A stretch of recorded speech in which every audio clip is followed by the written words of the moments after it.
This is Max and Mia Podcast. Hello, everyone, and welcome back to another episode of Max and Mia Podcast. Hi there. We're so glad you've decided to join us today. Whether you're commuting, studying, or just relaxing at home, we truly appreciate you being here with us. Absolutely. And if this is your first time listening, a warm welcome to you as well. We hope you'll find today's episode both engaging and valuable for your English learning journey. Before we dive in, we'd like to ask for a small favor. If you enjoy what we do here, please consider giving us a thumbs up and subscribing to our channel. It really helps us reach more learners like yourself. Now, for today's episode, Rachel and Matthew will be joining us. That's right. So you'll have the opportunity to hear different voices and perspectives, which is excellent for developing your listening skills. And speaking of skills, today's episode has been designed to help you improve both your speaking and listening abilities simultaneously. Plus, we'll be introducing plenty of useful vocabulary that you can start using right away in your everyday conversations. So, get comfortable. Maybe grab a notebook if you'd like to jot down some expressions, and let's get started. We'll now hand things over to Rachel and Matthew. Enjoy the episode. Hello, everyone. Thanks for having us today. Hey there. We're really pleased to be here with you all. So, throughout today's episode, Matthew and I will be exploring various topics and situations. We'll be moving through different scenarios that we think you'll find both interesting and practical. And here's something important. As we go along, we'll be asking you questions. When we do, we encourage you to pause the podcast and try answering out loud. Don't just think about your response, actually say it. Exactly. This is your chance to practice speaking in a safe environment. Nobody's judging you and there's no pressure. Also, take advantage of the subtitles in the video. Try shadowing. That means repeating what we say at the same time or right after us. It's one of the most effective techniques for improving your pronunciation and fluency. We know it might feel a bit awkward at first, especially if you're shy about speaking English. But here's the thing. To truly improve, sometimes you need to step outside your comfort zone and leave that embarrassment behind. Remember, everyone who speaks English fluently now was once a beginner who made mistakes. The key is practice, and today we're giving you the perfect opportunity to do just that. All right, shall we begin? Let's do it. So, Rachel, I've been meaning to ask you, have you watched anything good lately? I'm always looking for recommendations. Oh, actually, yes. I just finished this series last week, and I'm still thinking about it. It's called The Last of Us. Have you heard of it? I've heard the name, but I haven't gotten around to watching it yet. What's it about? Well, it's set in a post-apocalyptic world, and it follows these two characters trying to survive. But here's the thing. It's not just another zombie show. The relationship between the characters is what really drew me in. Interesting. You know, this brings up a good question for everyone listening. Could you convince someone to watch a series or film that you think is amazing? How would you do it? That's a fantastic challenge. Listeners, we want you to pause right now and think about this. How would you approach convincing a friend? What strategy would you use? Take a moment, say it out loud. Give it a try. We'll wait. Okay, now let's talk about how we do it.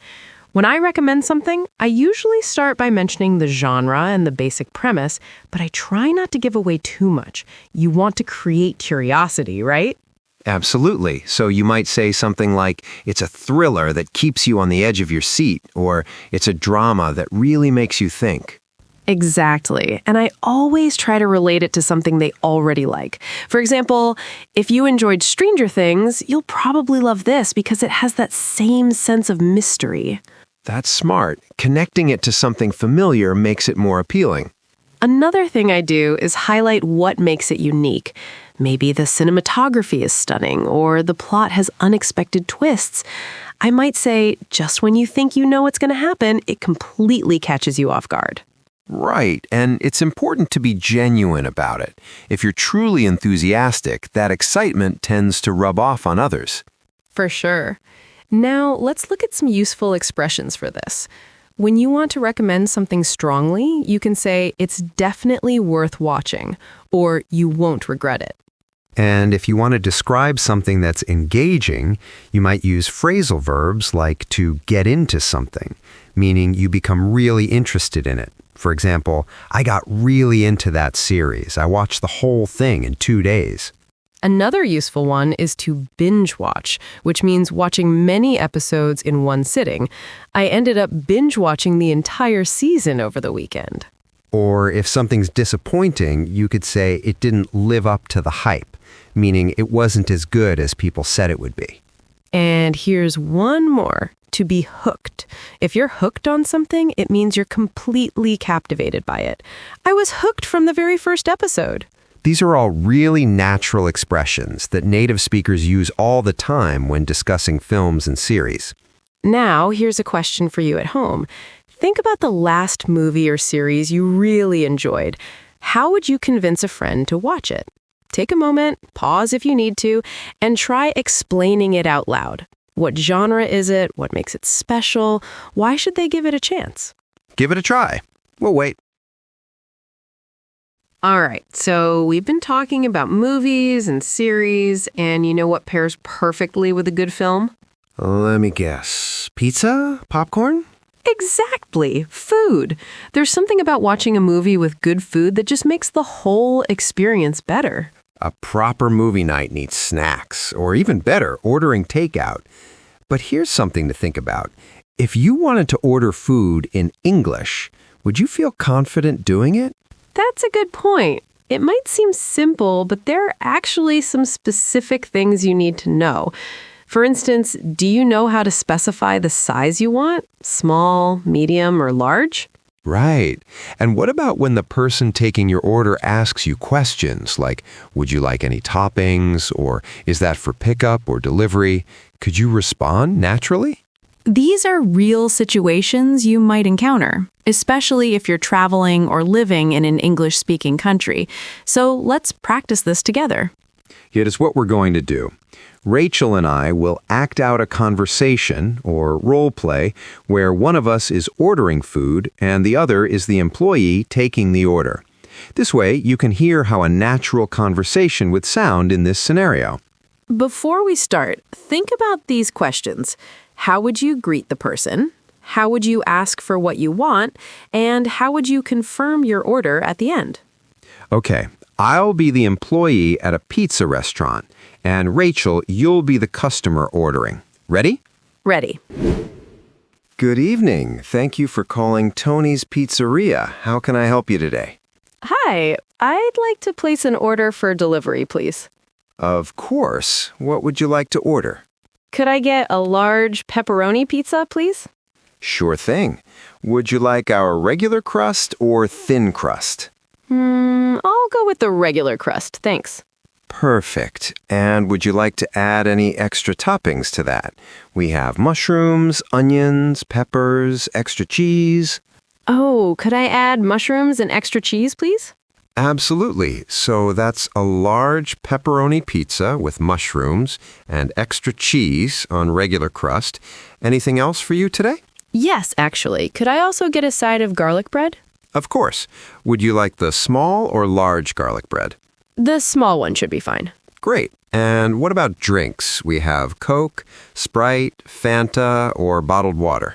I'll take a Coke, please. Just a regular size. Perfect. Let me confirm your order. 1 large pepperoni pizza with mushrooms and extra cheese, 1 small garlic bread, and 1 regular Coke. Is that correct? Yes, that's right. Wonderful. Can I get your address for delivery? Sure. It's 42 Maple Street, apartment 5B. 42 Maple Street, apartment 5B. Got it. And a contact number? It's 555-0123. Excellent. Your total comes to £18.50, and the delivery time will be approximately 30 to 40 minutes. You can pay by card or cash when it arrives. That sounds good. I'll pay cash when it gets here. Perfect. Your order will be there soon. Is there anything else I can help you with? No, that's everything. Thank you so much. You're very welcome. Enjoy your meal. Thanks, bye. Goodbye. So that's how a typical food order might sound. Notice how the employee asked clarifying questions, and I responded clearly and politely. Exactly. Key phrases you heard there include, I'd like to place an order. Could I get, and I'll go with. These are all very natural ways to make requests. And when they're confirming your order, you'll often hear, let me confirm, or is that correct? That's your chance to make sure everything is right before they process it. Now it's your turn to practice. Imagine you're calling a restaurant. What would you order? How would you respond if they asked about size, toppings, or delivery details? Try saying it out loud right now. Don't be shy. So, Matthew, after all that pizza and garlic bread we just talked about, I know, right? I'm feeling full just thinking about it. maybe we should talk about burning some of those calories. That's actually a great idea. Let's switch gears completely and talk about going to the gym. Perfect timing.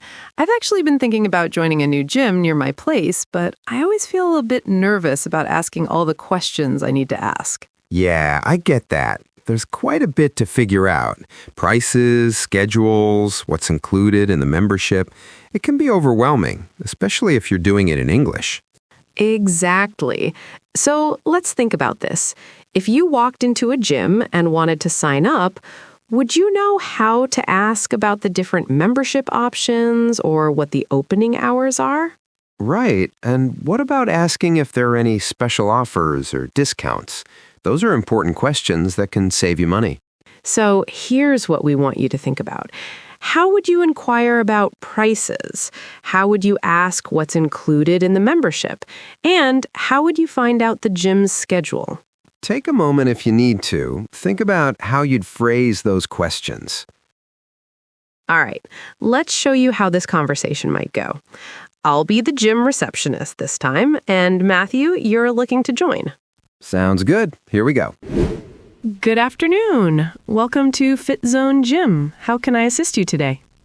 Hi, I'm interested in joining, and I was wondering what membership options you have available. Of course. We have 3 main types of membership. There's our basic plan, which gives you access to the gym and cardio equipment. Then we have the standard plan, which includes group classes as well. And finally, our premium plan, which offers everything plus personal training sessions. I see. And how much does each one cost? The basic membership is £25 per month. The standard is £40, and the premium is £60 per month. We also offer annual memberships if you'd prefer to pay up front. That gives you 2 months free. That's helpful. Thanks. What are your opening hours? We're open Monday to Friday from 6 a.m. to 10 p.m. and on weekends from 8 a.m. to 8 p.m. Perfect. And are there any joining fees or hidden costs I should know about? There's a one-time registration fee of £15, but that's it. No hidden costs at all. Everything's included in the membership price. Great. One last question. Do you have any promotions running at the moment? Actually, yes. This month, we're offering 20% off your first 3 months if you sign up for the standard or premium membership. Oh, that's excellent. I think I'll go with the standard plan then. Wonderful choice. I can get you signed up right now if you'd like. Yes, please. That would be great. And there you have it. Notice how Matthew asked clear, direct questions about pricing, hours, and promotions. Key phrases to remember. What membership options do you have? How much does it cost? And are there any promotions? These will serve you well in any gym. Also, don't be afraid to ask about additional fees or what's included. It's completely normal, and staff expect these questions. Now, imagine you're at a gym reception desk. What would you ask? Which membership would suit you best? Practice asking those questions out loud. Okay, so we've covered ordering food and signing up for a gym membership. But let's be honest, things don't always go smoothly, do they? No, definitely not. Sometimes you order a pizza and they forget the extra cheese, or you get the wrong size completely. Exactly. Or maybe you need to cancel a subscription, or there's been a mistake with your order. These situations happen all the time. And they can be a bit uncomfortable, especially if you're speaking in another language. You want to be polite, but also firm about getting the issue resolved. Right. So let's talk about what happens when things go wrong. Specifically, what if you received the wrong order from a restaurant? Would you know how to call them and explain the problem? That's a really practical scenario. You need to describe what went wrong, explain what you actually ordered, and ask for a solution, whether that's a replacement or a refund. So think about this. How would you start the conversation? How would you politely explain that there's been a mistake? And how would you ask them to fix it? Before we do our role play, let's go over some key vocabulary that'll be really useful in these situations. First, when you call, you might say, "I'm calling about an order I placed." This immediately lets them know why you're calling. Then you can say, "It seems there's been a mistake," or "There appears to be an error with my order." Both are polite ways to point out the problem. To explain what happened, you'd say, "I ordered X, but I received Y." For example, "I ordered a large pepperoni pizza, but I received a medium margarita." When asking for a solution, you can say, "Could you please replace it?" Or, "Would it be possible to send the correct order?" And if you prefer your money back, you'd say, "I would like a refund," or "Could I get a refund, please?" Sometimes they might offer something extra to apologize, and they'll say, "To compensate for the inconvenience." You might also hear, "We apologize for the error." All right, let's see how this plays out. Matthew, you'll be calling the restaurant about a wrong order, and I'll be the employee handling the complaint. Got it. Let's do this. Good evening, Tony's Pizzeria. This is Rachel speaking. How can I help you? Hi, Rachel. I'm calling about an order I placed about an hour ago. Order number 2847. Of course. Let me pull that up. Yes, I have it here. Is everything all right? Well, it seems there's been a mistake with my order. I ordered a large pepperoni pizza with mushrooms and extra cheese, but I received a medium vegetarian pizza instead. Oh no, I'm so sorry about that. That's definitely our error. I apologize for the inconvenience. That's okay. These things happen. Could you please send me the correct order? Absolutely. We'll prepare your large pepperoni pizza with mushrooms and extra cheese right away and have it delivered to you. It should arrive in about 25 minutes. That sounds good. And what should I do with the pizza I received? Please keep it with our compliments. And to compensate for the inconvenience, we'd also like to offer you a free dessert with your correct order. Would you like our chocolate brownies or tiramisu? Oh, that's very kind of you. I'll take the chocolate brownies, please. Perfect. Again, I sincerely apologize for the mix-up. Is there anything else I can help you with? No, that's all. Thank you for sorting this out so quickly. You're very welcome. Your order will be there shortly. Have a great evening. Thanks, you too. Bye. Goodbye. See how that worked? Matthew was polite but clear about the problem, and I responded professionally by offering a solution. Exactly. The key is to stay calm and explain the situation clearly. Most businesses want to keep their customers happy, so they'll usually try to fix the issue. Important phrases to remember. Start with why you're calling. Explain what went wrong using "I ordered, but I received," and then ask for what you need. Now, here's your challenge. Imagine you received the wrong item from any service, a restaurant, an online shop, whatever. How would you explain the problem? What solution would you ask for? Try practicing this conversation out loud. Well, we've covered quite a lot today, haven't we? We really have. From recommending movies to ordering food, joining a gym, and even handling the stakes with orders. Before we wrap up, though, we wanted to share some practical tips that can help you continue improving your speaking skills outside of this podcast. These are techniques that have worked really well for us and for many of our students, so we hope you'll find them useful too. All right, the first tip is what we call the record and compare method. Here's how it works. Choose a short video or audio clip of a native speaker, maybe from a TV show, a YouTube video, or even a podcast like this one. Listen to it carefully, then record yourself saying the same thing. After that, play both recordings back to back and compare them. You'll start noticing differences in pronunciation, intonation, and rhythm. Maybe you're speaking too fast, or perhaps you're not stressing certain words the way native speakers do. The key is to do this regularly. Don't just do it once and forget about it. Make it a weekly habit, and you'll see real improvement over time. The second tip is to practice paraphrasing, or as we call it, rephrasing. This means taking a sentence and saying it in a different way while keeping the same meaning.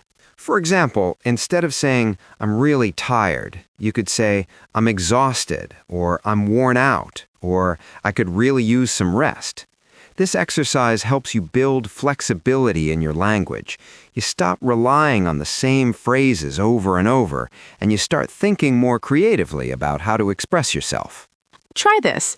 Take any sentence you hear throughout the day and think of 3 different ways to say the same thing.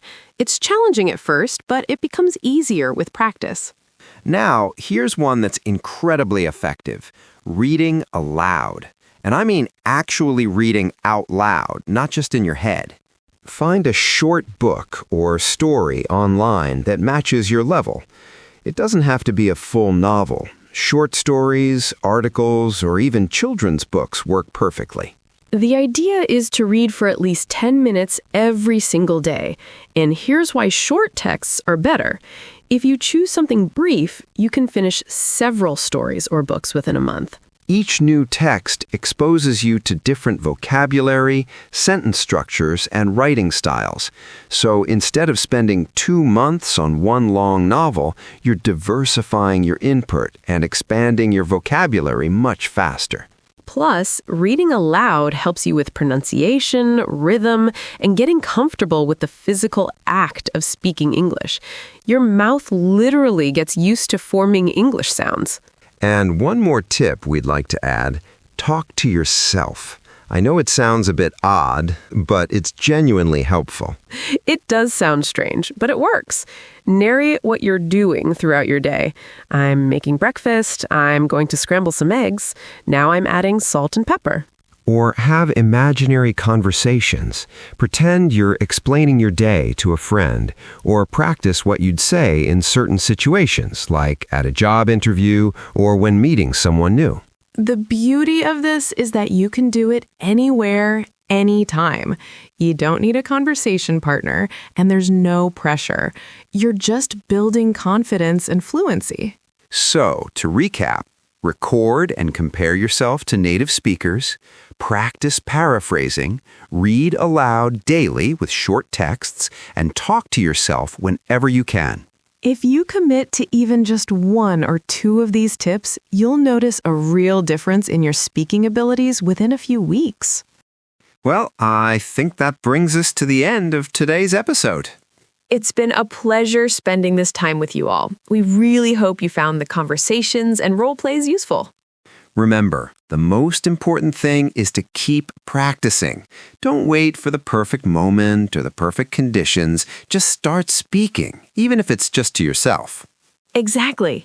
Every conversation, every mistake, every attempt brings you one step closer to fluency. Before we go, we'd like to hand things back to Max and Mia for a final word. Thanks so much for listening, everyone. Thank you, Rachel and Matthew. That was fantastic. Absolutely brilliant. We hope everyone listening got a lot out of today's session. If you enjoyed this episode, please don't forget to give it a like and subscribe to our channel. It truly helps us continue creating content like this for you. And if you have any suggestions for topics you'd like us to cover in future episodes, feel free to leave a comment. We love hearing from you. Remember, learning a language is a journey, not a race. Be patient with yourself, celebrate your progress, and most importantly, enjoy the process. Until next time, keep practicing, keep learning, and keep believing in yourself. Goodbye.